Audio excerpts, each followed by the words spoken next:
Welcome to another week of Cinco Squad, everyone. My name is Jonathan Sawyer. This is episode 68. With me are my boys Trey Day, Grandpa Jay, and Mike A. Fellas, how we doing this evening? Trying to Good. find my voice, literally. I can finally stay cool, so that's always a plus.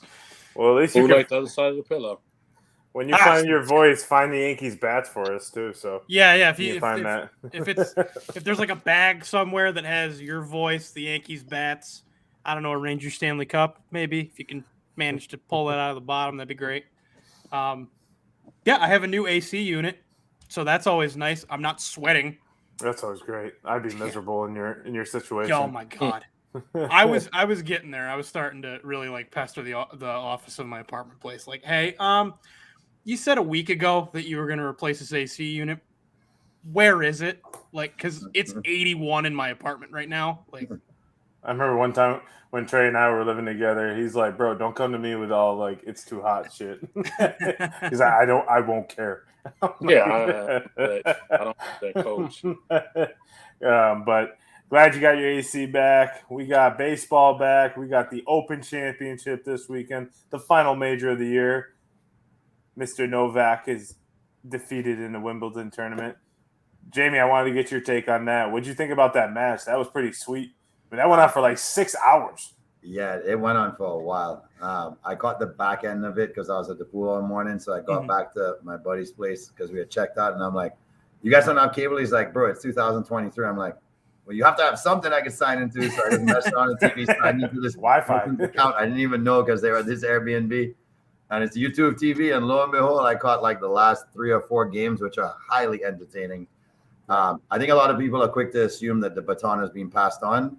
But I think this actually lights Djokovic's fire even more for him to come out and have an even more amazing year than he maybe thought he would have to plan for because nobody saw this coming on grass. This was literally Alcaraz's 3rd tournament on grass. Yeah, the kid he just turned 20.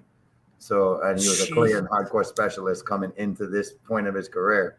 And he wins the tournament, the warm-up tournament, and then he goes on to play an epic 5-setter against the great Djokovic had won 34 matches in a row at Wimbledon as well. That's incredible. And he had control of that match. That's incredible, man. Like I turned it on when we got to the bowling alley at noon, and it was like going into the last frame set. Yeah. And I was like, holy shit! It's going on 1 o'clock, and they're just getting to this. Like, it felt like the women's went really fast, but this one went really slow. So. Is that normal that the men's set goes like 6 hours, 5-6 hours? That's not normal, but they played a couple games where when you get to deuce in tennis, you have to win 2 points in a row. And there are a couple games where there was like 14 to 16 deuces in that game alone. That draws your game. That one game itself lasted almost 10 minutes. Wow. So when you have that much of a competitive spirit on both sides of the court where nobody wants to lose to one another, you're going to get a pretty epic match. Well, shout out to Alcaraz and his first Wimbledon title. Probably many more to come. He's probably an up-and-coming star in the tennis game. But a lot of great things going on this week. We have the Open Championship, like I mentioned, the final major of the year. And one of my favorite things is that no live golfers are in the featured groups in the first 2 days, which is funny to me. And like they paired Brooks Koepka up with Patrick Cantlay. After Brooks was like talking shit, like Patrick Cantlay is the slowest golfer in golf. So I found that hilarious. So that should be funny to watch them two tee it up. But it's like they don't even go at it. But they were saying how they should mic those two up. I'm like, oh, that'd be sweet. Have a pay-per-view version. Yeah, that's great TV. But that's what I'm saying. Like, so I was watching I forgot what I was watching. I was watching like NFL films, right? And I was watching like all the mic'd up. And don't you wish there was like a pay-per-view version of a game you could watch? So you pay every single week, whatever game it might be, you pay for it. It's like a pay-per-view, and you get to hear all the players mic'd up talking. So like it could be like, okay, they could say some shit, but like you're paying for it. So there's no discretion, there's no at fault or anything.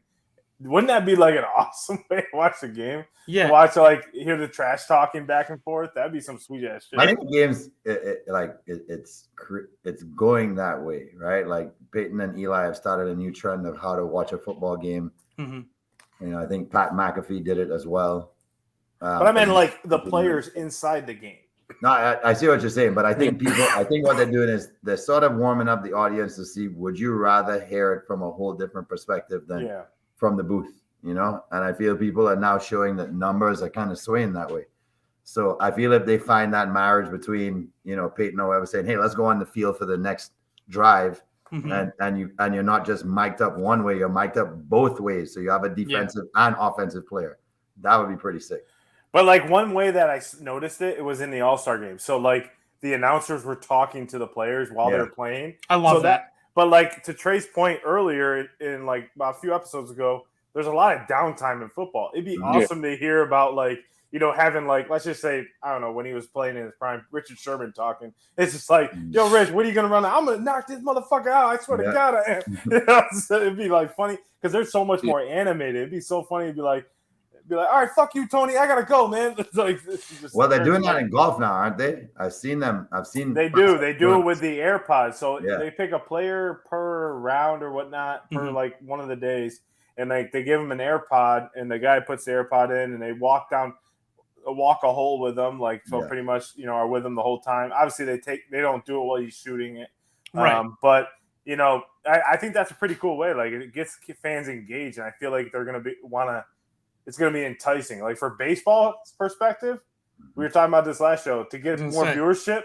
Yeah, I would pay a little bit extra to hear about, you know, what Aaron Boone's saying to the team on the like, man, you guys fucking suck, man. Like, or like just hear like Mookie, like hearing Mookie and Freddie Freeman in the All-Star game talk was actually really cool. So, but I thought that was really something I noticed in the All-Star game that I would love to see on live games, like actual games that matter. So I don't know if you guys would like that.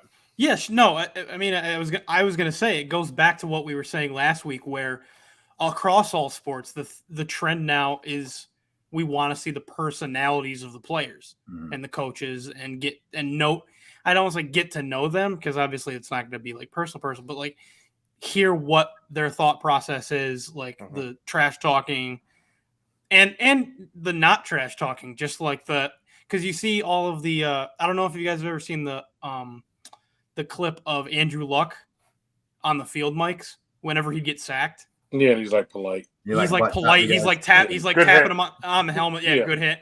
So like I like both sides of that. I like the trash talking. Tebow would be like, "May God be with you." Yeah.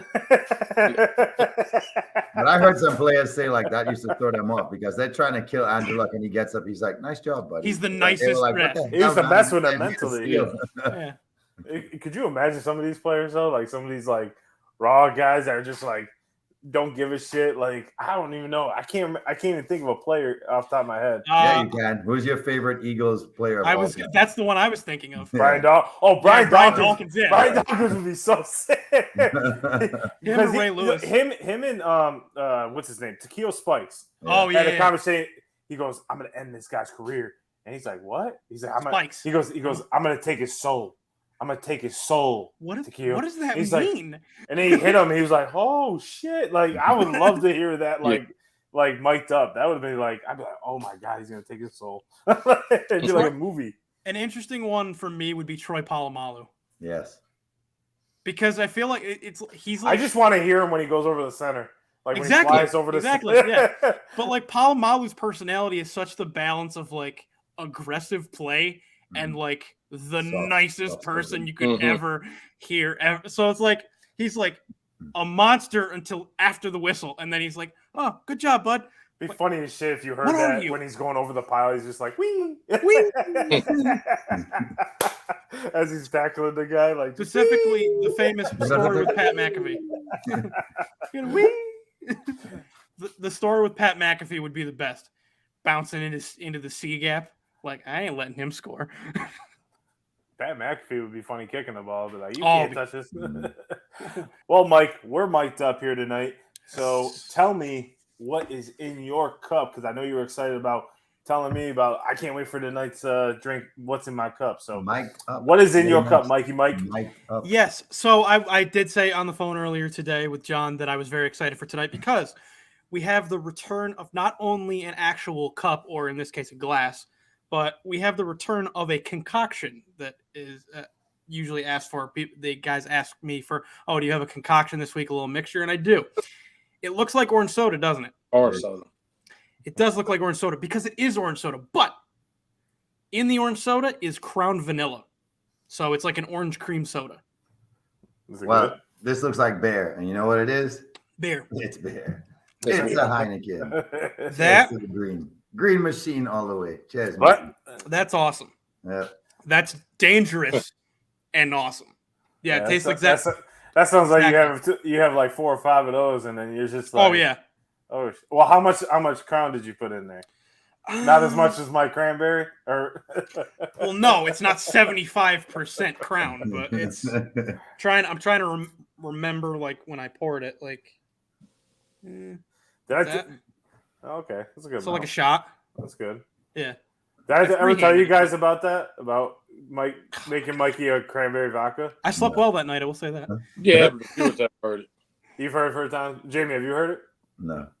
So basically, like I'm in the apartment. My drink of choice is always cranberry vodka because I'm trying to keep on the leaner side. Mm-hmm. So basically, like I'm pouring myself one. I'm like, Mike, you want one? He's like, yeah, sure, pour me one. So I get like one of those big like glasses like from like the stadiums like you get, and I pour like what was on this much of vodka and like that much of cranberry. Splash of cranberry. And I'm like, I was pouring because we were watching college basketball and I was sitting there. It was Saturday night, so I was watching. I was like, oh shit! And I was like, all right, just pour it. I'm like, he sips it. He's like, oh man, what the hell? That's strong.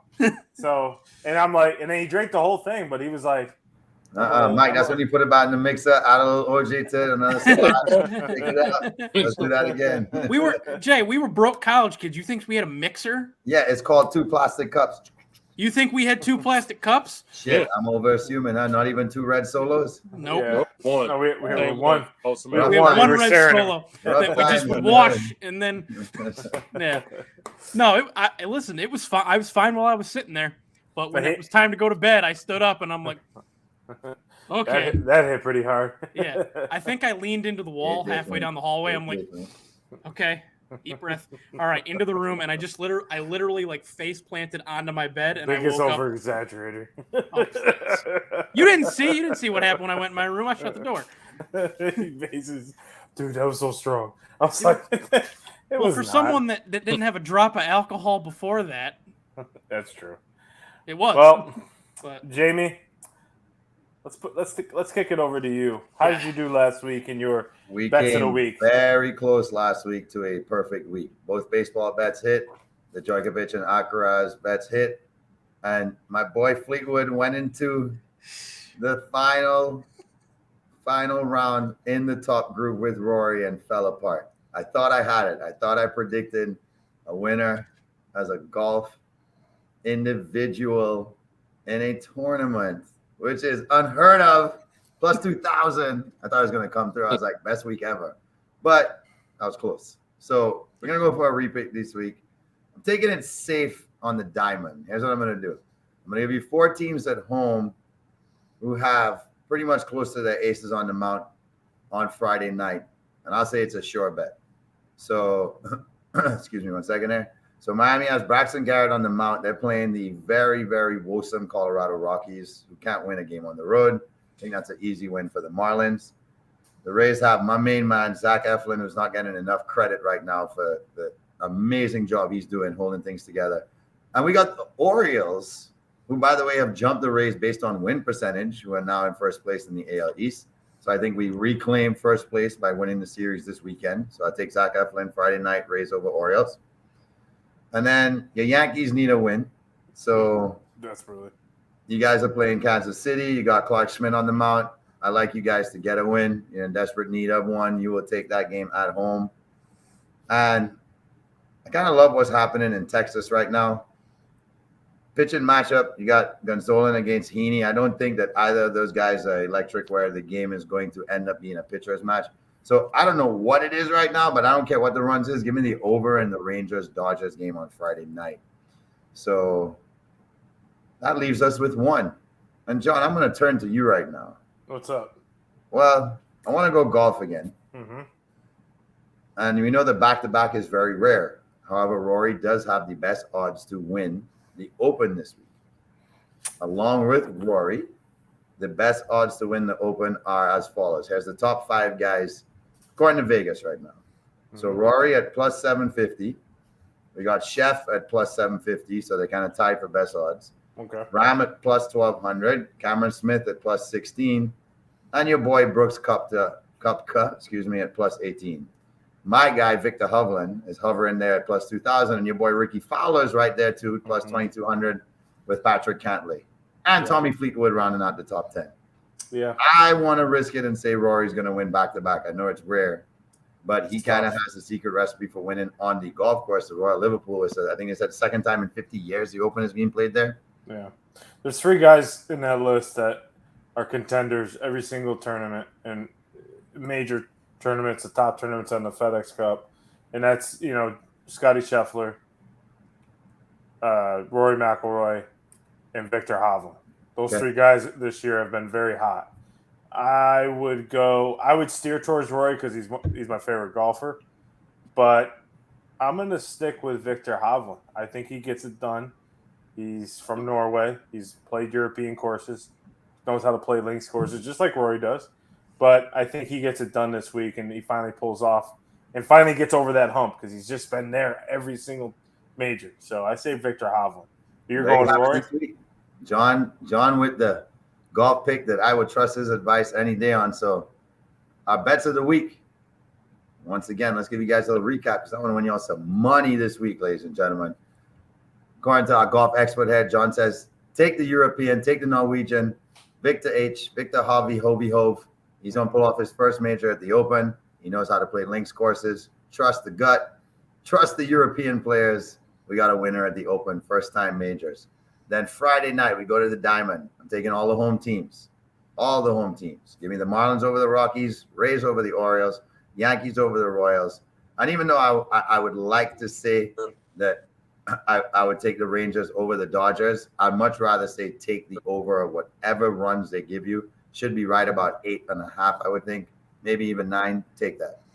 Okay. Well, Jamie, thanks for giving us your bets of the week. We missed you in that. And let's kick it off to baseball. We got baseball, and our favorite time of the year, the Hall of Fame, is here. So that sparked a lot of Hall of Fame questions for us. Are they a Hall of Famer or not? Each of us are going to go around the horn, name a person either in the Hall or on the ballot that hasn't got in yet. And we're going to all go and discuss it. So we'll go around the horn one at a time and kind of just go through it. I'll throw it down to Mr. Trade to open it up for us. Oh, no, it's Mr. Trade wants to go last. So we're going to go to Grandpa Jay. I'm sorry, Trey. Well, my guy needs no second name. We all knew him as Ichiro. There's a fun fact about Ichiro I'll give you guys, and then you get the debate. If you combine the amount of hits he had in Japan as well as his MLB career, he has more hits than Pete Rose. I'll leave that there for you guys. Okay. Can I go first? Yes, sir. He is a Hall of Famer, hands down. In my opinion, this is the Baseball Hall of Fame. This is not the Major League Baseball Hall of Fame. It is the Baseball Hall of Fame. So to not give him credit on what he did in Japan in professional baseball, I've always said is a crock of shit. Because, in my opinion, in basketball, Trey, correct me if I'm wrong, they do they do in the Basketball Hall of Fame take in consideration the European. Yeah, it's the basketball. They take college too often. It's like literally your entire. So why wouldn't you take baseball that Ichiro played at a high level? He was a highly touted player. He was loved around all the league. He was a guy who could go in and get you 2 to 3 hits a game, and you knew he was going to get you a hit. He was a lockdown right fielder. He was a great player overall. Never got the job done in Seattle, right? But how can you not put a guy like that? I mean, going through, he won the MVP. He's a 10-time All-Star, 3-time Silver Slugger, AS MVP, Rookie of the Year, 10-time Gold Glove, and a 2-time batting title. How doesn't that get you into the Hall of Fame, in my opinion? His career in the major leagues was .311. 117 home runs. He wasn't known for home runs. He had 3,000 hits. How do you not put him in the Hall of Fame, in my opinion? And how does he not go in? Mike? Oh, 100%. Ichiro is 100% a Hall of Famer based on just his MLB career alone. I mean, 3,000 hits is a very difficult thing to get to, especially in today's game.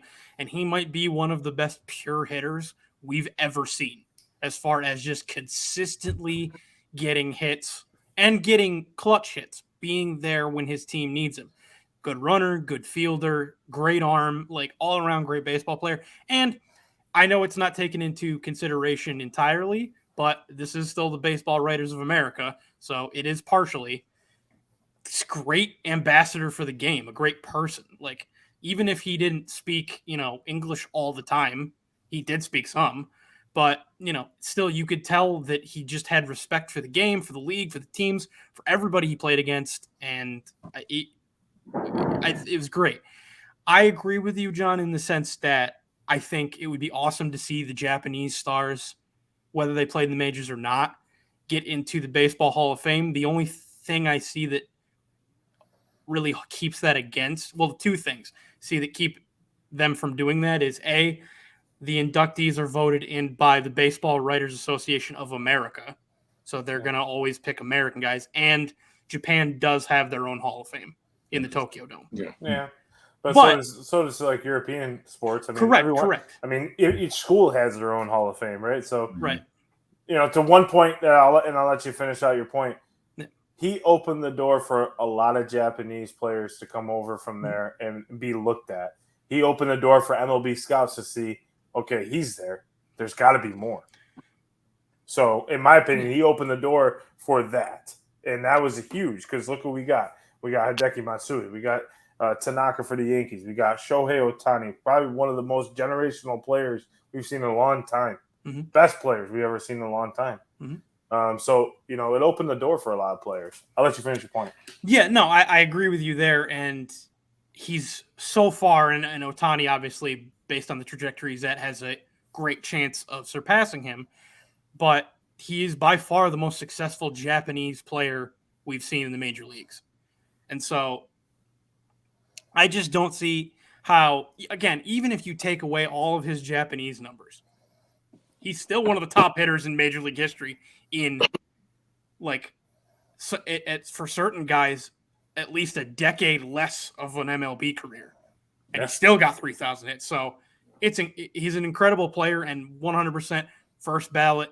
He probably won't get 100% because of the curmudgeony old writers that don't want to give him 100% or assume he's going to get in, but he should get 100%. He's one of many guys that should get 100%.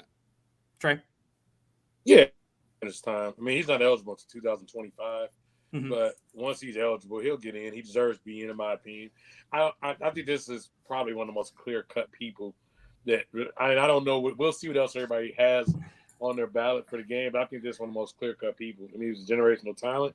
If you are pretty much under 40 years old, he's probably the best hitter of your lifetime, undisputedly, that anybody under 40 could say that they've seen, because you weren't really around to see too much Pete Rose or Ted Williams or any of these people. So he'll definitely get in. Other thing, too, when we talk about, basically him, I guess, putting on for, foreigners and things such as that, Hideo Nomo got in. If Hideo Nomo can get in, and Hideo Nomo's only a one-time All-Star, but it was a whole phenom and mania, then Ichiro damn well deserves to be in, because Hideo Nomo was more phenom than actual production. Not that he was bad, but Ichiro put the production in for the years he was actually in MLB. So, yeah, you can literally take his MLB career, act as if the guy never played in Japan, and that dude is still a qualified Hall of Famer, hands down. But I'm interested to hear what Jay has to say. I know it's this guy, so I'm interested to hear his thoughts.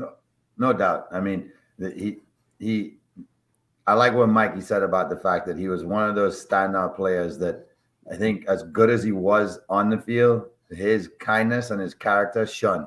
And that was even with a language barrier. You could not but love the player. I know some people are like, oh, why aren't these guys speaking English and stuff? I don't think you ever thought anything bad of the individual based on the energy he gave to others and to his teammates.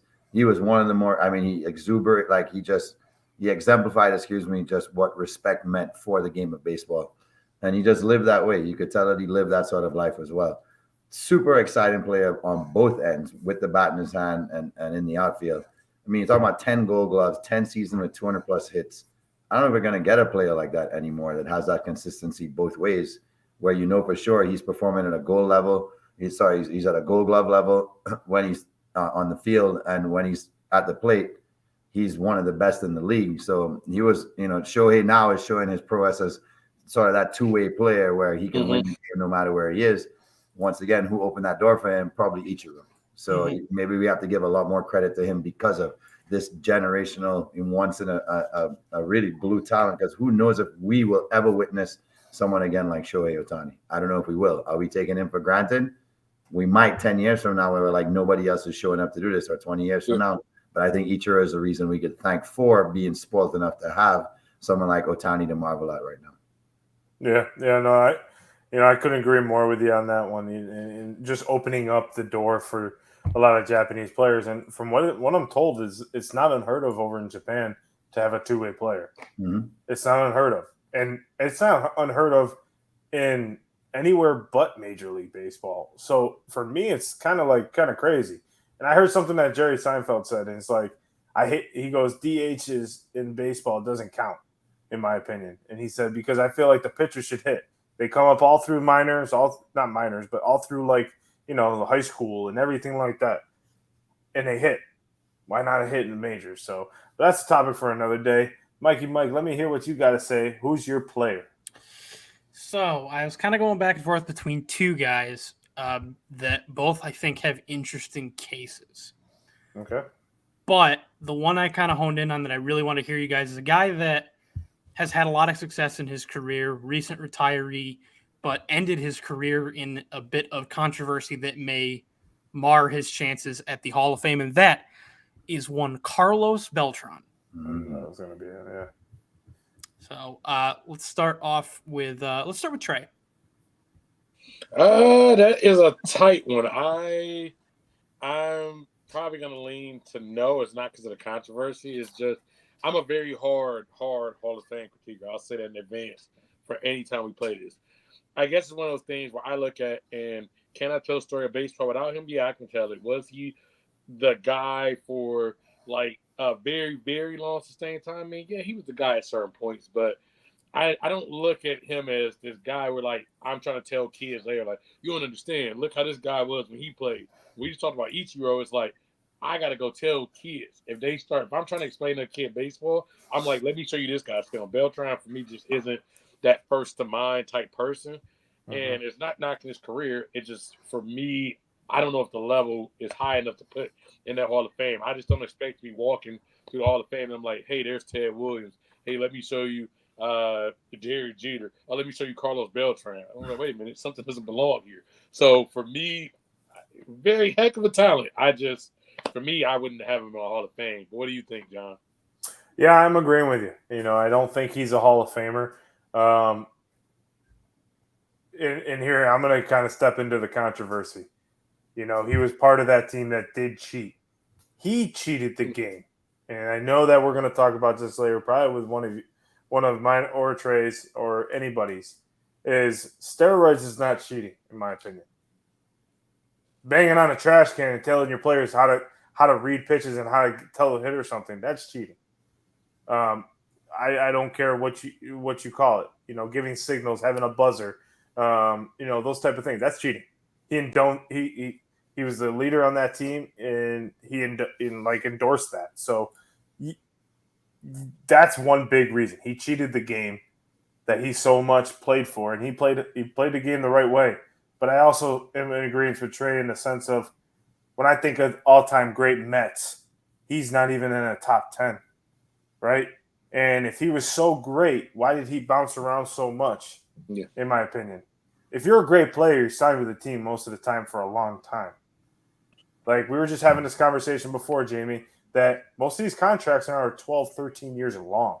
Yeah. So how are you not? So like you getting traded. So he played for a few years with Kansas City, 98 to 2003. And then Houston 1 year, then the Mets a few years. He just got bounced around. And I feel like because he was so limited on his talent, he was a great player, but he wasn't when I think of a Hall of Famer, it is exactly what Trey said. Someone I can sit with my kid and say, look, that's Derek Jeter. Not, look, there's Carlos Beltran. Oh, who's that? Oh, he cheated. It's like, even if I told my kid, hey, look, there's Mark McGwire, he's still, in my opinion, one of the greatest home run hitters of all time. That was one of the greatest eras of all time. So, Mike, what do you think? Before I go, let's give it to Jay. I feel like he falls under one of those weird stats that you just make up to sort of glorify his career, which is one of 5 players in history to have 400 plus home runs and 300 steals. So it's like, wow, that's so significant, right? They almost try and like force you into thinking, well, if he's top 5 in that combo category, he should be under consideration. Right. I'm going to be in agreement with you guys where I don't think that he impacted the game enough for reasons Trey said, where it flashes in your mind right away. Oh yeah, I remember Beltran having 1 or 2 amazing seasons that make him stand out amongst the crowd of players that were in his generation. In that time, he was lost in translation to other players in the league. I don't think he ever finished not even top 5, maybe in MVP voting. I might be wrong. Maybe he was 4 or 5 one year, maybe 1 year, which to me says that he never had that sort of impact in any given seasons for you to remember this player by how he performed in a given moment, meaning he really turned you on to think maybe we should consider this guy to be, one of the best of his generation. He wasn't even close. I think a lot of times when you look at the players who are in that position, they probably come close to winning a Cy Young, runner-up for Cy Young Award, or, in that discussion for MVP, or runner-up, or at least top 3. He doesn't fit any of those categories. He does have what's caused a lot of the players to not be in the fame, which is that taint on their careers, being seen as somebody who cheated the game.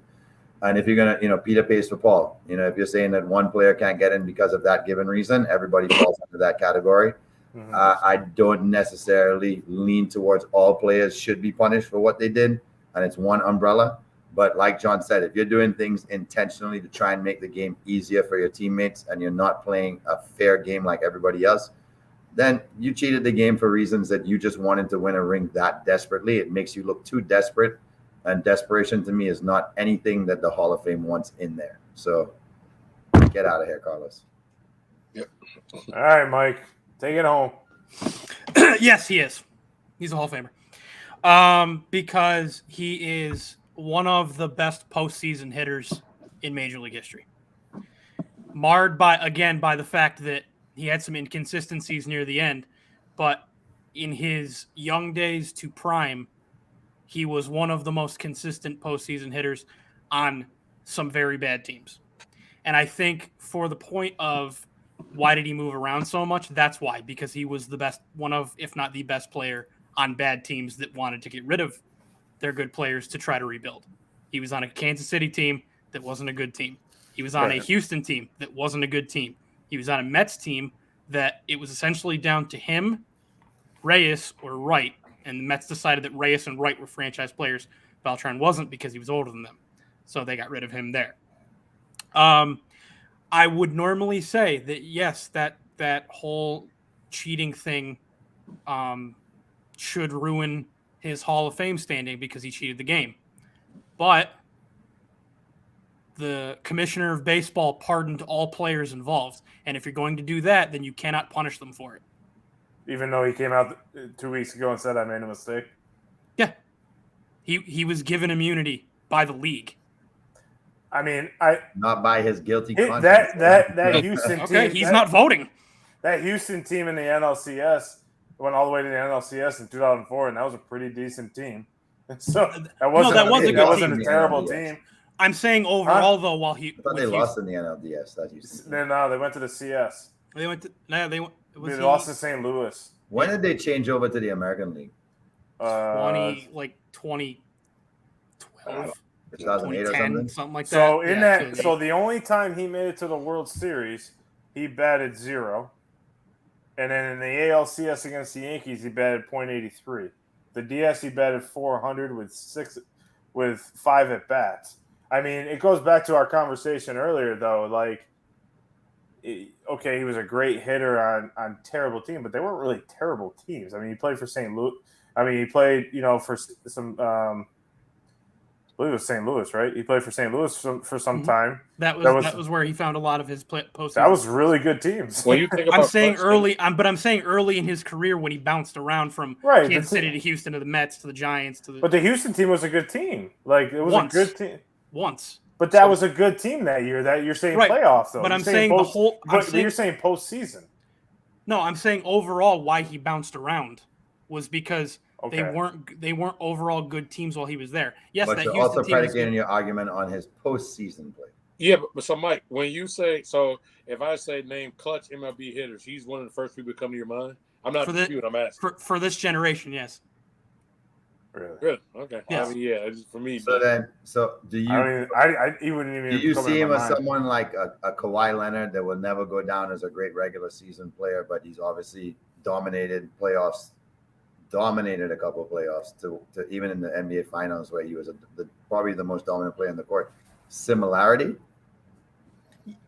Honestly, yeah, I would say so in the sense of like they're seen as slightly above average regular season players, but then they've got postseason runs that really color their career.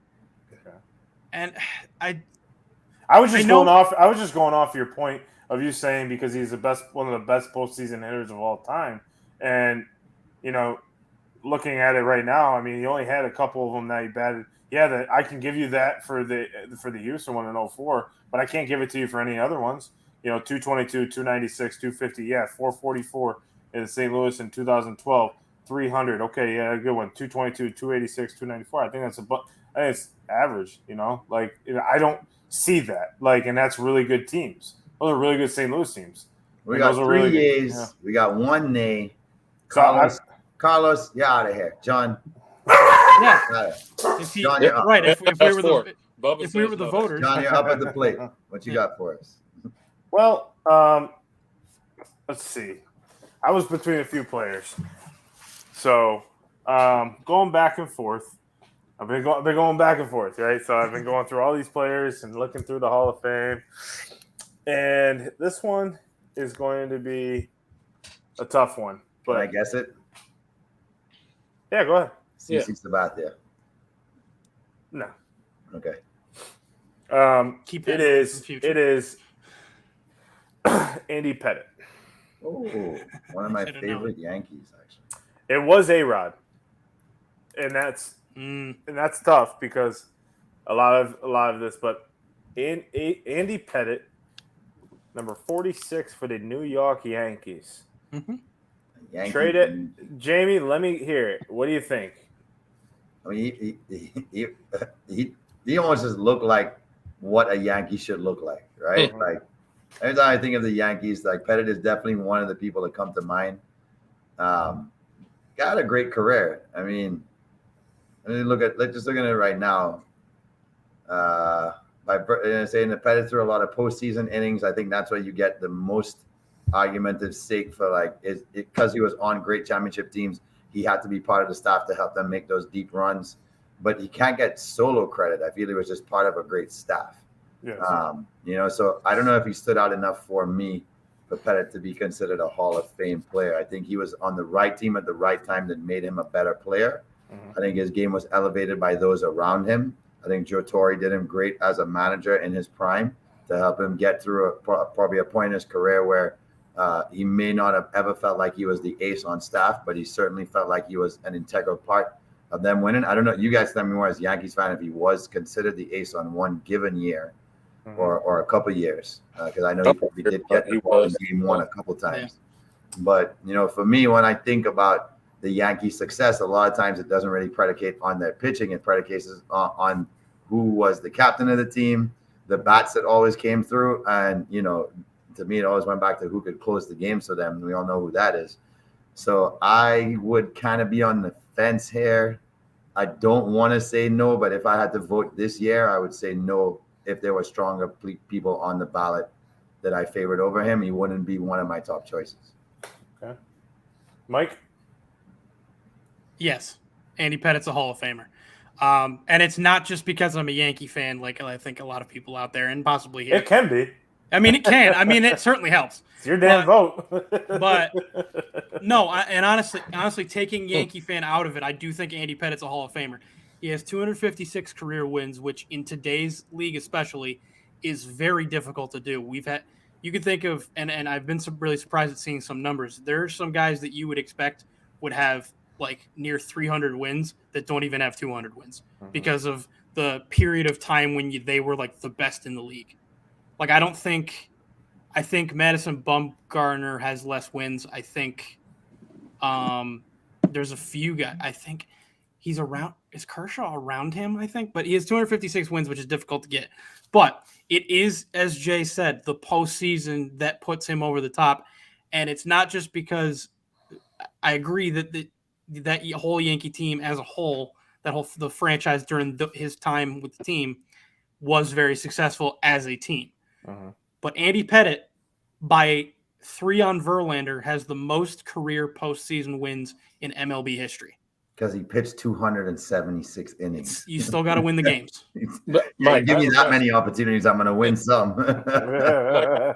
For you, because you alluded to in the Beltran thing, you said, okay, he was excused for cheating the game, as you called it, right? Oh, here we go. Yeah. No, so I'm asking you, so which way are we going to play this? Because he was in the HGH thing. So I'm asking you, I'm not even taking a side yet. You'll hear my opinion in a second. But one breath you say he was absolved. Andy Pettitte was not absolved. So which way are we going to swing this? Well, doesn't he get an exception because he played in an absolutely ladle AL of like that was the steroid era of the American League. I want to hear Mike's opinion. Everybody was good. I want to hear Mike's opinion because his last statement in Beltran was he was absolved. So he was not absolved. So you say because he cheated the game, supposedly. That's why I want to hear Mike's specific opinion. Okay, two things on that. A, that happened one time in part of the era where they weren't testing or suspending anybody for it. So you believe it was one time? That is everybody did. Well, you see how big he got from 2000 to 2004. Yeah, his neck got real swole. He's a big dude, bro. He was big. Like he was big already. He was big already, but then like it was like a year transfer. I was like, when he like 6'6", Andy Pettitte looked like he could play receiver for the Giants. 6'4", yeah, he's tall. Like he got so much bulkier and stuff, and that could be okay, fine. Go for fine. It, all that aside, maybe I'm not saying it was only once. He only tested positive once. Okay, and it wasn't while he was an actor. Still a murderer? It was. If am I not a murderer? I only did it once. I actually killed 7 people. 6'6", 235. Well, statute of limitations, they can't punish you for it. No, they can't say. They can still punish you for murder. Well, yeah, but murder's not doing steroids. Also, the one time he tested positive for HGH, he was not an active player in the major leagues. He was on IR. So, Trey, does that disqualify him for you?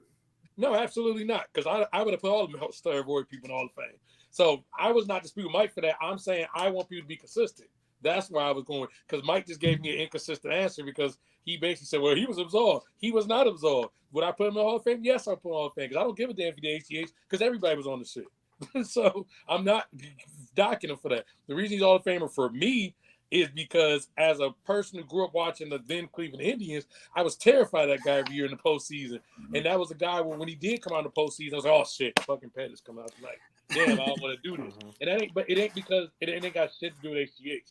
I would call anybody on that about being consistent. If we can't go in and pick, and this is partly y'all see in a minute why I wanted to go last. We can't go pick and be like, well, A-Rod was on steroids, but I like this person who's on roids, but then I don't like this person. People pick who they want.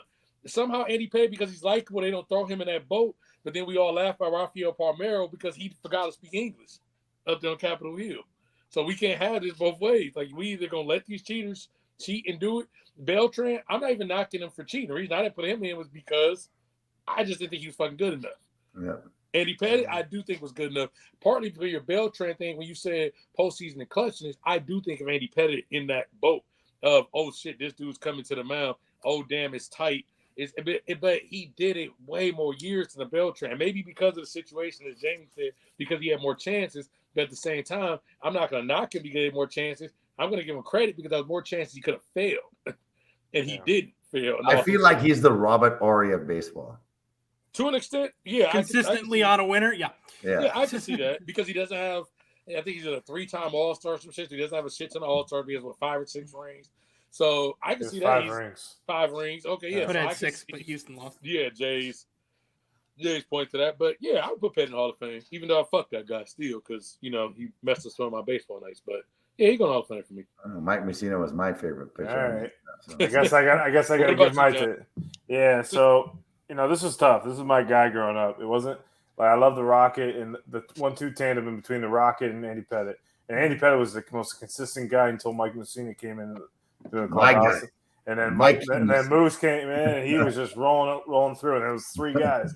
Then it was David Wells and El Duque. And it was like, man, boom, boom, boom. Then David Cohen. I keep rattling all these names off. So, but when I think of Andy Pettit, he is one of the best pitchers the Yankees have had in the last 30 years. Mm-hmm. He is one of the best pitchers in the baseball in the last 30 years.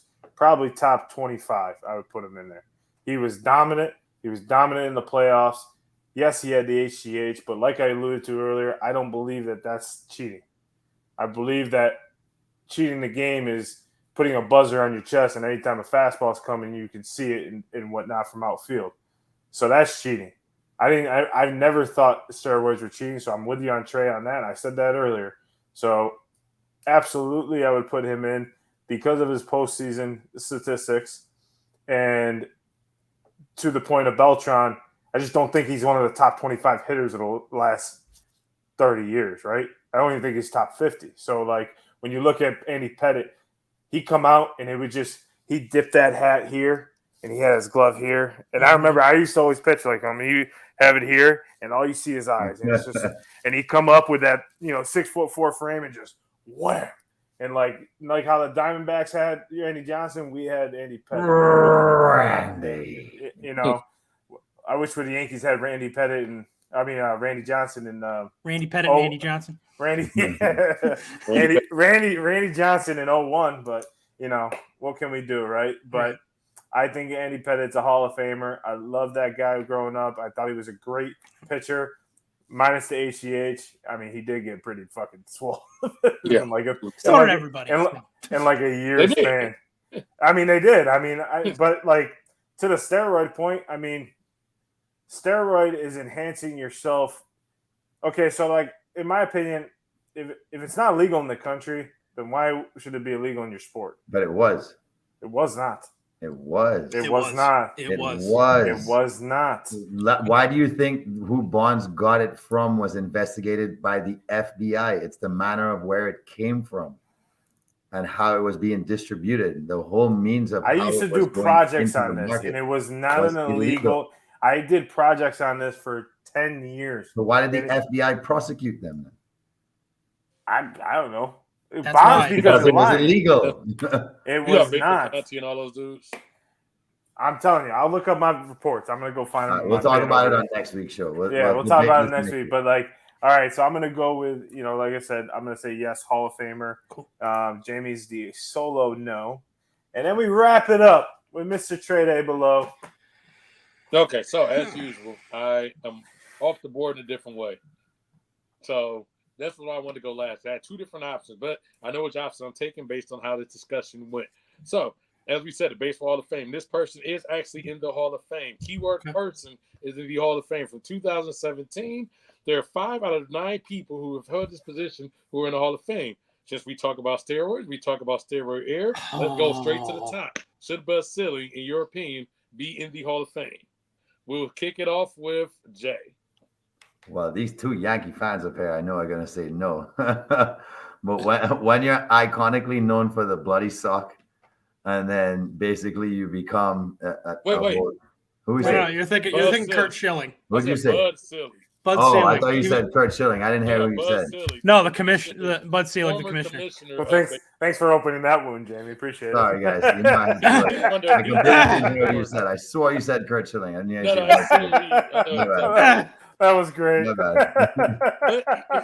Yeah, so I'm sorry, that was great. What did Selig have to do with the bloody sock? Baseball from former commissioner, 1992, he steps in as basically interim commissioner. He officially becomes commissioner in 1998. Should he be in? Hell no. The game was dirtier than it ever was under this guy's watch. This guy did not give two shits about anything to do with value, nor did he give any shits about the fact that the kids were looking at basically players doing whatever it took to get better. The example that was set under him was pretty simple. Let's do whatever it takes to get baseball back on the map. I think basketball in the Jordan era had completely taken baseball and flushed it way down the toilet. Football also kind of took it and flushed it. Wait, all of a sudden it's like, wait, how come American football is America's pastime? All of a sudden it's not baseball. I think this guy came in and tried to come to the rescue and said, please, everybody, I'm actually giving free HGH next year at the winter meetings. Who wants them? So I think this guy tainted the entire sport for so long. It's almost like they're in a forever recovery period. So fuck no. Ceiling could kiss my ass. You're out of here, bro. Jamie, to your point, though, you did say that was the best era in baseball before. You have said that. You have said that, even though it's tainted, though. You said it's the best. It's not like I didn't have fun. It's not like I didn't have fun watching it happen.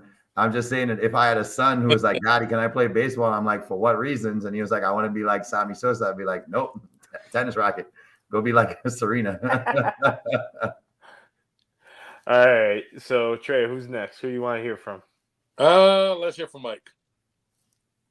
100% Bud Selig should be in the Hall of Fame. He saved baseball. He oversaw the saving of baseball when it became the most exciting. As we have all said, that was the most exciting era of baseball because everybody was hitting home runs. Chicks dig the long ball. Bud Selig throwing crown on his head. Go ahead, Mikey. Go on. Hey, I mean, he's credited by a lot of people with that era of overseeing whatever he may or may not have been allowing, what he may or may not have known. He did what it took. He, like the players, did what it took to make baseball exciting. So, yes, Bud Selig. We have to my Heineken-a-raid tonight. Not Haterade, Heineken-a-raid. The game is the game. We have to recognize all eras, in my opinion. And as Trey said, that starts at the top. So, yeah, I'd put him in. I'd keep him in. He's in. Yeah, he's in. I would keep him in. John. It's tough because I love that era, man. Right? I was a big Mark McGwire fan because I was a big chunky kid like I am now, and I always try to hit like Mark McGwire, just big ass forearms, just hitting the ball 900 feet. But I don't like Bud Selig, so I guess by the ethics of the Hall of Fame, you can't put him in, but yeah. That's the best era in baseball. I mean, and to your point, Jay, before, and Trey, before, you've both said this to us before that we don't know who's in the All-Star game. Back in those times, we knew who everybody was in the All-Star game. We knew every single person in an All-Star game from the bench players. Yep. We knew who was in the bench player. This year, we don't know. That's not discrediting them. That's discrediting Rob Manfred and not promoting these players better. And that's just terrible. So for us to know even the relief pitchers, that's saying something about baseball and how much people were involved in it. And I agree with you, Jamie. We had the 98 Bulls coming in. We had, like that era was like hot. And then like football was starting to you had the Cowboys, you had the Giants, you had the, kicking it off for us. You had the Bills losing Super Bowls. Football was at its highest. Yep. Niners winning. Joe Montana, Steve Young. Those guys going out winning Super Bowls, and then baseball was just there. And then you had that epic home run race, and then you got it the year after, and it was just crazy. Mark McGwire breaking Roger Maris's record. I mean, man, that was a great year. I mean, obviously for Mike and I, we got a handful of rings, so that was always nice, but. Mr. Trey Day, take us home on this topic. Okay, so this is two ways, and as a background, so I'm gonna go over what happened to this man's team, and then I'll give you my answers. Okay. As I said, 5 out of 9 commissioners have made it, not counting Manfred because he's still actively there. Now, the steroid era, yes, he was over that. That is one of the most popular times in baseball. Was that my favorite point in baseball? Yes. Do I believe the steroid people should be in? Yes. That I'll say that. Now, he also almost killed baseball once. 1994, he was the commissioner of baseball. We did not finish the season. He could not figure out how to get everybody back on track. So we literally lost a season of baseball. We lost the prime year of Frank Thomas. Of course, 100% Hall of Fame winner. We lost one of his prime years because Bud could not figure this out. Now, with that being said, he was able to, in 2002, avoid a strike and also save it again. He may have saved the All-Star game possibly after that whole tie situation, which he butchered to begin with, was once again was his fault, so he butchered it. So it's kind of always a back and forth. When it comes to the steroids, as sometimes he'll say things such as, well, I didn't know what was going on. Then they have other interviews, such as when he went to Capitol Hill, when he says, I started trying to implement things on steroids in 1994 about trying to get it out of saying we need to get out the game. So the guy is a walking contradiction. So right now, I'm going to be a walking contradiction. Should he be in the Hall of Fame? No, he shouldn't be in the Hall of Fame. Why should he not be in the Hall of Fame? Because he himself said that we all are culpable for the steroid era. So if Barry Bonds' ass ain't in the Hall of Fame, if Roger Clemens' ass ain't in the Hall of Fame, then his ass at the top shouldn't be in the Hall of Fame. He can get in the Hall of Fame or should be in the Hall of Fame when they get in because they all did this together. Do they all save baseball? Yes. But how can he get in as the leader of baseball, but they can't? You can't justify that man turning his back and letting them guys do it and then saying that he can't. That's like being the leader of a bank robbery, and then the leader just walks away and says, I'm good, and everybody else has to go to jail. It ain't right. So until Barry Bonds gets in, to Roger Clemens, whoever else you want to name, Kurt Schilling, whoever else that you don't want to put in, A-Rod, whoever else Definitely that you don't think should be in for steroids, it's a group effort. They all benefit together. So no, Bud should not be in until they get in. They all get in as a group. Not to mention people at baseball in Montreal. He ruined it. He also tried to take the Twins away from Minnesota, and he tried to take the Expos completely out. Then he got sued and had no choice but to end up sending the Expos off to Washington. And the Twins, fortunately for you people, great listeners of the state of Minnesota, you got to keep your team because that man didn't want you to have a team. He tried to literally scrap you. He didn't even try to move you. He just tried to get you out of the league. He probably ruined one of the best years, too, in baseball history with the Expos. Because that was a dominant. They were going to win it, hands down. And that would have kept the team in that Montreal most likely. So that's I hear it. Hell, Trey. That was a tough one. That was a good one, man. That was a tough one. But because I want the steroid people in, I said yes. But I totally agree to the last point that makes sense. Like if he's in, then everyone else should be in. He was the leader, right? It's like putting the coach. It's like putting the coach of the Houston Astros in the Hall of Fame, and then saying no to Altuve and all the rest of the guys because they did the cheating. It's like what? That doesn't make any sense. Like you put the coach in, but not so the leader of the team, the leader of the league is in. Put the rest of the guys in. Let's get it. Brings up an interesting point. If you had one Hall of Famer to speak to, who would it be and why? And this can be anybody, right? It can be any sport, any. If you want to stick with baseball, stick with baseball. It can be any sport, any Hall of Famer. Any Hall of Famer. If you could sit down with them for 5 minutes, which one, and why? Grandpa J, take it away. You guys love coming to me. All right, so this one is gonna keep it real simple for you guys because once I say what I have to say, you guys are gonna know who it is. I done something new for this fight. I wrestle with an alligator. I tussle with a whale. I handcuff lightning. I throw in thunder in jail. Only last week I murdered a rock. I injured a stone. Hospitalized a brick. I'm so mean I make medicine sick. Mr. Cassius Clay Muhammad Ali, hands down, would be who I would want 5 minutes with if I was given that opportunity.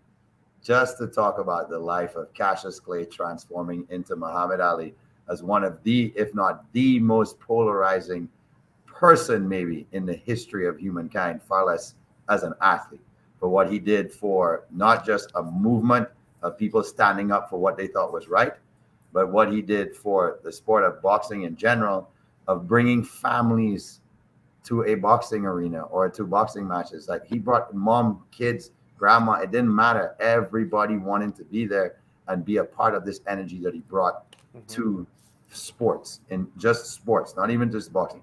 He just brought that into the world, and everybody wanted a piece of him.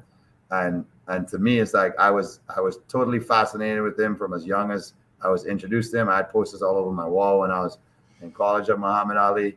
He was an inspiration for me as an athlete in terms of truly giving your true, authentic self at all times, even if it pisses everybody off. You got to be you, and that's why I went 5 minutes with the greatest of all time, Mr. Muhammad Ali. One of my favorite athletes of all time. Mm-hmm. Mikey, who you got? So my choice. There's a lot. I mean, I think that's true for all of us. Is there's a lot of guys and girls and players and teams and stuff we'd want to talk to, but I got to keep it with a little bit of a tear of the jerseys behind me. Gary Sheffield. No, it'd be Mike DeSanto. I'd want to talk to him. I'd want 5 minutes with myself to ask me what the hell is going on. No, obviously, it's the birth of the seven. It's Mickey Mantle, because I grew up. For those of you that don't know, both possibly here and listening, my dad is on the older side. I mean, he had me when I was born when he was 39, about to turn 40. So I grew up with stories of the great Mickey Mantle and the switch hitting power hitter that could run like a gazelle and was as strong as Babe Ruth and was as durable and hardworking as Lou Gehrig, and all of these stories, and like my nickname from my dad is Mickey. Like he wanted me to be named Michael so that he could call. One of the reasons why he wanted me to be named Michael is so he could call me Mick. Like he still called to this day. He's like, "How you doing, Mick?" Like, so it's my favorite number, my favorite team, and not only that, but he had such a, I don't want to say polarizing life, but such a peaks and valleys type life and career, where he's a case where he's still one of the best players of all time. He's definitely top 100, probably top 50, at least in everybody's books. But there's always a little bit of like, what if he doesn't tear his knee up on the storm drain in the outfield? What if he doesn't have the drinking problem? What if this? What if that? Would he be the best player ever? Would it be his record that Aaron and Bonds and McGuire and Sosa were chasing? Would he have beat Maris to 61 and hit more than him that year? All of these things. And so I'd want to be able to just talk to him about what was life really like for you, Mickey, because we know it's documented that you felt through the alcoholism that he unfortunately suffered from, that was genetic from him. His dad had the same issues. We don't hear a lot about what was it really like to deal with all this pressure of being a kid from Oklahoma, a farm boy that's thrust into superstardom in the biggest city, one of the biggest cities in the world, and at the time the biggest city in the country. Yeah. So what I would really want to get to the root of like him as a person. Like, what was that like? Take me through the real peaks and valleys, not the ones we hear about in the stories and the tabloids and the books and all that. From him specifically, what was that like? So that's me. It's such an intriguing thing for me in one of my baseball idols. So that's cool. So I'll go next. Yes, Trey. So for me, I've actually met this person, but I want to redo this again, actually, as an adult now. Okay. So for me, I grew up partly in LA. And when I was a kid, I was maybe around 12 years old.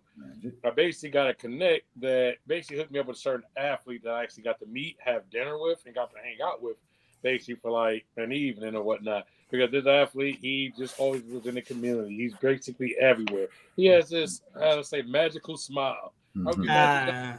Would be for me. So I got to actually basically spend like half a day with Magic Johnson. And I was like 12 years old. And I still to the day have the menu signed from the Golden Bird that we basically were hanging at. It says it's to me, and it says I hope all your dreams come true.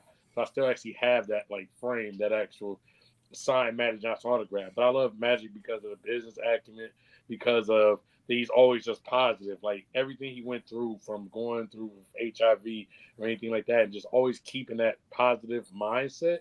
So to talk to him as an adult, I think I would still have a different mindset than I did even as a kid. And I appreciated it then, but I would love now just to shoot some business ideas, to be like, hey, what do you think I should do as far as, like helping family? I mean, the man is, had a family, saved his marriage even throughout all of that. So just talking to him about life, I think would be sweet. Because even Magic did a lot of that. Like, it was a lot of kids in the neighborhood who at some point were going around Inglewood or anywhere like the rest of us, and he just, you could talk to him and they'd be like, yeah, Magic said, yeah, he wants to meet your son. Because I'm just some, snot-nosed kid walking around the neighborhood. He had to go spend basically a dinner date with some random kid that was just from the neighborhood. And I thought that was one of the coolest things that he just did. That it's not like he did it on the strength of some money, or there was no cameras. I don't even have a picture because camera phones weren't even like a thing. We just did it. This wasn't a PR thing, any of that. And I always appreciate that. But I would love to now, in my 30s, sit down and talk to him like man to man now, not kid to man. So for me, it's definitely Magic. What about you, John? Yeah, that's awesome. Yeah, so I've heard that story before too, and every time it's just like, right, yeah, like Magic Johnson. That's really sweet. So this was tough for me because like there's a lot of players, like Mike said, that you could go with, but the one player I would love to pick his brain with is the captain for the Yankees, number 2, Derek Jeter. And it's just because growing up, I was never a Jeter fan. And I don't know why, but I always had this thing against him about my favorite player is Jorge. Like, I used to get in fights in school because we, like, a couple of my buddies that were Yankees fans, I'd be like, Jorge is the best player on the team. He's the captain. Because I was a catcher, and I was always just like, that's right. That's my guy, like, right? So, but after the 2001 World Series and everything, I started to see the true leader of the team, the true leadership that he held, and all that pressure. Going through 9/11, going through a tough time in this country, and just playing a game, like how could you go through that, like, and go back to work, right? So I would just love to interview him, talk with him, and get his mindset and how he kept composure as a not really highly touted. He was highly touted, but he really wasn't. It was like people liked him, but he also fell to the Yankees. I think it's 16, something around that. 6. So, it wasn't like he was like, okay, this kid from Kalamazoo is great, but like he had to continue to work, and how he kept that composure in a big city and kept his life under the rug, in a big city like that, in the biggest media capital in the world. I just would love to know, like, all the memories, all the stories of the World Series, what it's like playing in there in old Yankee Stadium, what it's like playing under George Steinbrenner, meeting all these great players like Yogi Berra, Rod Guidry, all these great players. I would just love to kind of pick his brain, because at first I wasn't a huge fan of his. And now towards the end of his career, and like when, as I got older and understood how critical he was to the team, I gained a lot of respect for him. And it was just something that, I always wanted to talk with him. I feel like I could talk to him, sit down by a fire, have a stogie, and just like shoot the shit, like talk memories, like you and Jay, like all three of us have done at some point. Right. And I'd also like to tell him, like, I was supposed to be in that section when you hit your 3,000 hits, so that could have been me and you meeting, getting a signed bat. That's a funny story, because I was supposed to be in that stadium the day they happened, but the game got rained out, and my tickets were in that section that the ball landed. Thanks. I wasn't in the front row, but I would think I was like 3 or 4 rows off.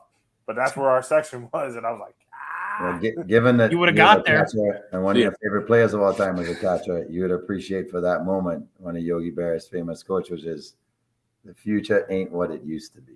So I'm sorry you didn't get that opportunity. Yeah, but I did get the first shirt at the Yankee store in New York City in Manhattan. I was sitting there watching the game, and he hit it, and the guy pulled these, like, you get the first shirt since you guys were supposed to be there. So that was pretty cool. So yeah, I think that's a those are all great Hall of Famer. We had 2 that are alive, 2 are dead. I mean, a couple more on my list were, obviously, a great Kobe Bryant. Jackie Robinson was one of mine.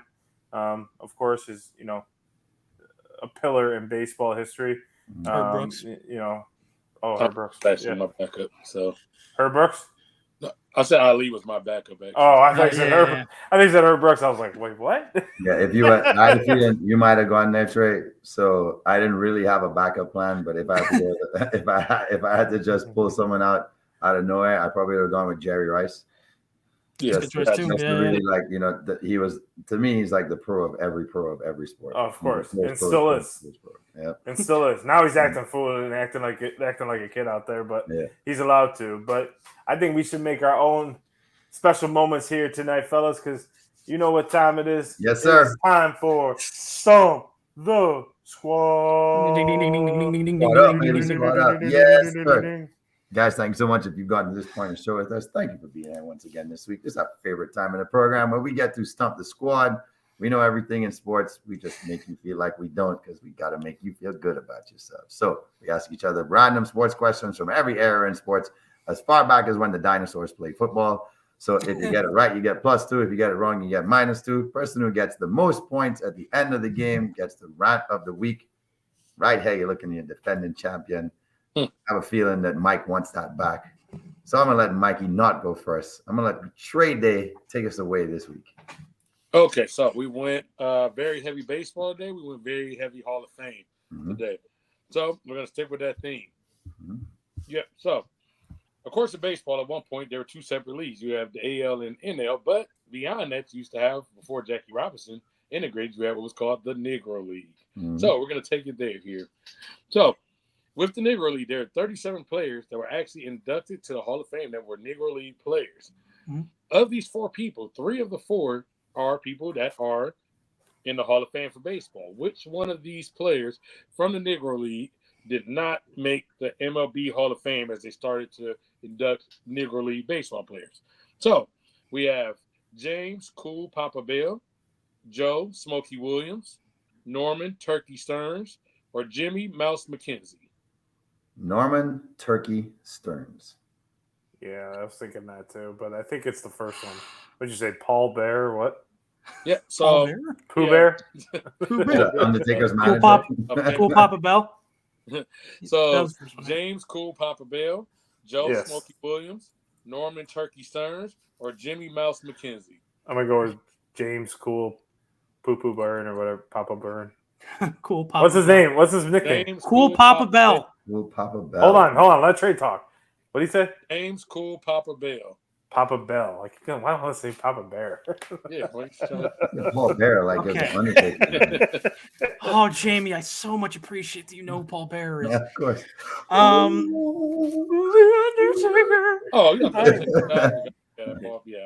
Yeah, remember Pales. Anyway, this is not my wrestling show. I know one of them that it is in. Go through them one more time for me. Okay, so we have James Cool Papa Bell, Okay. Joe Smokey Williams, Norman Turkey Stearns, or Jimmy Mouse McKenzie. I guess I'll go Jimmy Mouse McKenzie. You're gonna go Jimmy Mouse McKenzie for Mike? Yep. We're gonna go. I'm a Papa. Papa Cool for John. We're going James Cool Papa Bell and Jay. No love for the Turkey man. No love for Norman Turkey Stearns.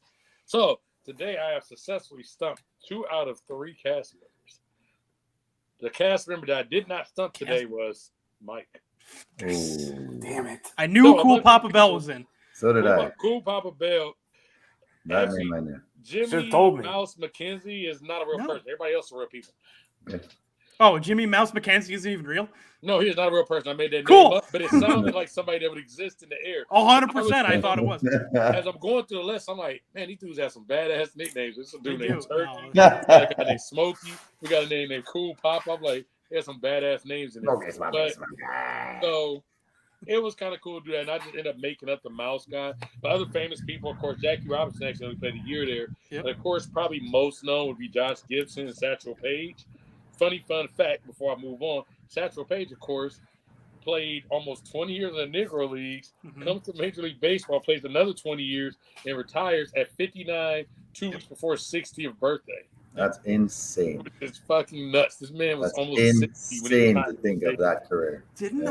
I think in one of the first few episodes, I'll have to go back. That was my Stump the Squad question: is who's the oldest player to ever play in the majors? And it was Satchel Paige. Yeah. And I think Trey, you got that right. So I knew because he played for the Indians. I know like a lot of random facts. Yeah. It's just funny because of that. But let's hear what John's got. All right, I think this is going to be a good one. All right, so Mr. Ricky Henderson, the fastest man in baseball history. Mm-hmm. How many no-hitters did Ricky Henderson break up? Ooh, okay. 80, 81, 82, or 83? My magic number is 82, so I ain't going against it. 82 for me. I go 81. I'm going 83. Trey with 83. Mike, what was there? 81. 81. Gentlemen, I have successfully stumped Trey and Jamie. It is 81. And you know why? Because he's had 81, and this is so stupid. He's a leadoff hitter. He's a leadoff hitter. He's an 81 leadoff hits. Oh, okay. I see what you did. I know he's a leadoff When I read that, I was like, oh my God. But you phrased it like, okay, good job. When he said it that way, I thought he was trying to trick us. I said, whatever the highest number I'm going with, because he's a leadoff hitter. So, if he starts the game in the he has. Yeah. I knew he had I knew he had the leadoff home run record, but I was like, I didn't correlate the two. Yeah, so when I read that, I was doing a quiz and I got that, and I was like, and then they put on the bottom, they're like, please note, he was a leadoff hitter. He had 81 leadoff home runs. Sounds like, that makes sense. That's a good one. So, all right, Mike, go right ahead. We got to stop your hot streak. Okay, so what a coincidence. We talk a lot about baseball. We're going to stay in baseball. So the Hall of Fame inductions this weekend, our two inductees this weekend are the Crime Dog, one again, going back to what Trey said, a great McGriff, baby. Yep. Fred McGriff, and Scott Rowland, who I think is a very underrated player for his generation. But we're going to stick with Fred McGriff because when they announced their caps, Fred McGriff elected to go in without a logo. So when he is inducted this weekend, Fred McGriff will become the blank player or manager, so count both players and managers, to not wear a team logo on his plaque. Again, Fred McGriff will become the blank player, and I'll give you the numbers, or manager to not have a logo on his plaque. Will he be the 77th, 66th, 82nd, or 72nd? I think he's tricking us because it's 77. One more time. 77. Okay, so do you need the question again? No. Okay. Will he be the 77th, 66th, 82nd, or 72nd? We'll go for 82 again. I'm going 72.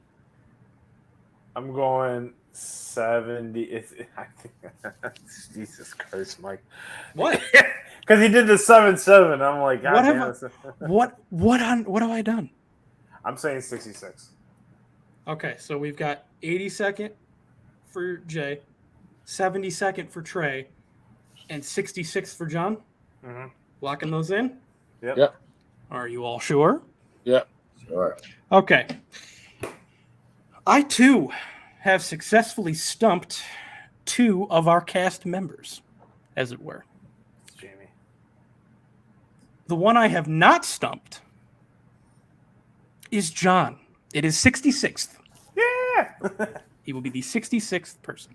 All right, Mike. It comes down to you and me. You bastard. So let's see who is going to take it home this week. Since we all stuck with baseball, I might as well stick to the script. Yes. So I'm pretty sure Mikey knows this one. In 1981, the game between the Rochester Red Wings and the Pawtucket Red Sox in Rhode Island at Red Sox Stadium broke the record for longest baseball game ever played. It started at 7 p.m. and continued until 4:07 a.m., lasting 32 innings. Oddly enough, fun fact, the game did not resume until 2 months later. But it was not only the longest game in baseball history, it set the record for total strikeouts. Can you guys tell me what that number was? Was it 56 strikeouts? Between both teams? Yes, total. Okay. 56 strikeouts, 60 strikeouts, 67 strikeouts, or 69 strikeouts? 56. 56, Yeah, that's 60, what I was thinking. 67, Yeah, I'm or out anyway. 69 total strikeouts. 56, 60. Say it again. I'm sorry. 56, 60, 67, or 69? 67. I feel like that might be a baiting answer for me. Also, that last one is too perfect. 60 strikeouts. On the dot, 60 strikeouts.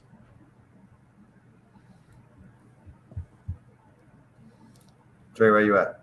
Oh, at 56. I thought you were. I too have successfully stumped 2 squad members. Mikey, congratulations on a perfect Stump the Squad week. You have guessed right with 60 strikeouts. Another fun fact in that game, 219 total at-bats. Whew! Jesus. And this week's Stump the Squad winner goes to the one, the only Mike DeSanto. Mickey! I'm back. And I'm better than it. Anyway, that's Eric Bischoff's theme song. All right, so for my rant of the week, I actually have an actual rant. And we're going to keep it on theme and we're going to stay in baseball because, God damn it, if these goddamn Yankees would stop sucking, they can't field, they can't hit, they can't pitch, they can't run. They can't do anything, and it's ridiculous. It's pathetic. It's pitiful. I hate it. This team that is, I think, the second or third highest payroll in baseball, and they can't win a goddamn game. They can't fourth highest. What? Anyway, top 5. They can't win a game against the goddamn Colorado Rockies. Are you kidding me? Jamie, I appreciate you and your bets of the week, picking that they're going to beat the Royals, but I don't trust that because they can't seem to beat the worst teams in baseball, and it's ridiculous. They're paying Judge an exorbitant amount of money, who's just to sit on the bench and be hurt right now for as long as they've decided he's going to be hurt. Giancarlo Stanton can't stay in the lineup longer. That's Captain Judge to you, by the way. It is Captain Judge, but the captain is actually Derek Jeter and will always be Derek Jeter. Garrett Cole is being left out to dry and pitched into the goddamn ground. I've said goddamn a lot in this. And apparently, I was saying to John earlier, one guy a night can hit. It's either Stanton, Torres, Bader, Volpe. But it's never the same guy, and it's never any of them in combination together. I am so sick and tired of this pathetic, weak-ass team. So either you pick what you want to do at the deadline. Either sell everybody except for Judge because you're not going to want to move him now, or go get Ohtani, Soto, and anybody else you think you can get. Because sink or swim, guys.